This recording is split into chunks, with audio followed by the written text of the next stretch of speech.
নমস্কাৰ ছাত্ৰ ছাত্ৰীসকল, তোমালোকৰ কাৰণে লৈ আহিছোঁ দুটা গুৰুত্বপূৰ্ণ আপডেট। যিসকল ষ্টুডেণ্টছে মেট্ৰিক পৰীক্ষা দিবা সিহঁতৰ বাবে খুবেই গুৰুত্বপূৰ্ণ হয়। তো ভিডিঅ'টো সম্পূৰ্ণ চাবা আৰু তোমালোকে আমাৰ চেনেলটো যদি আজি প্ৰথমবাৰৰ কাৰণে আহিছা তেনেহ'লে ছাবস্ক্ৰাইব কৰিবা, কাৰণ এনেধৰণৰ ইনফৰ্মেটিভ ভিডিঅ' আগলৈ পাই থাকিবা। তো কি দুটা আপডেট আহিছে আজি এই ভিডিঅ'টো আমি আলোচনা কৰিম। প্ৰথম আপডেটটো হৈছে তোমালোকৰ এবাৰ সোনকালে আৰম্ভ হ'ব নেকি মেট্ৰিক পৰীক্ষা।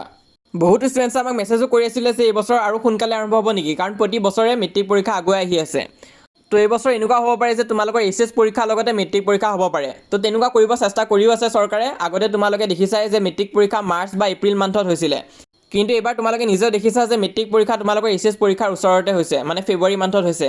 আৰু নিউ এডুকেশ্যন পলিচি মতেও চৰকাৰে ট্ৰাই কৰিব যে তোমালোকৰ এক্সাম দুটা ওচৰা ওচৰিকৈ কৰিবৰ কাৰণে। তো ক্লাছ 12 আৰু ক্লাছ 10ৰ এক্সাম হয়তো অহা বছৰ একেলগে ষ্টাৰ্ট হ'ব পাৰে।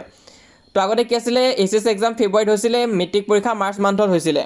কিন্তু যোৱা দুবছৰ ধৰি মেট্ৰিক পৰীক্ষা ফেব্ৰুৱাৰীতে হৈ আছে আৰু আগুৱাই আহি আছে। তো এইবছৰ চান্স আছে তোমালোকৰ ফেব্ৰুৱাৰী ফাৰ্ষ্ট উইকতে এইচএছ আৰু এছএছএলচি এক্সাম একেলগতে হোৱা চান্স আছে, কাৰণ CBSEও তেনেকুৱাই কৰে। CBSEটো ক্লাছ 10 আৰু 12ৰ এক্সাম একেলগতে ষ্টাৰ্ট হয়।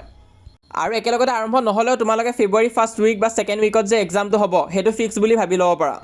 তো এইবছৰ আৰম্ভ হৈছিলে 15 তাৰিখৰ পৰা মেট্ৰিক পৰীক্ষা। তো অহা বছৰ 15 তাৰিখতকৈও আগতে হ'ব মেট্ৰিক পৰীক্ষা। দ্বিতীয় গুৰুত্বপূৰ্ণ আপডেট হৈছে তোমালোকৰ মেট্ৰিক পৰীক্ষাৰ ৰুটিন কেতিয়ালৈ দিব।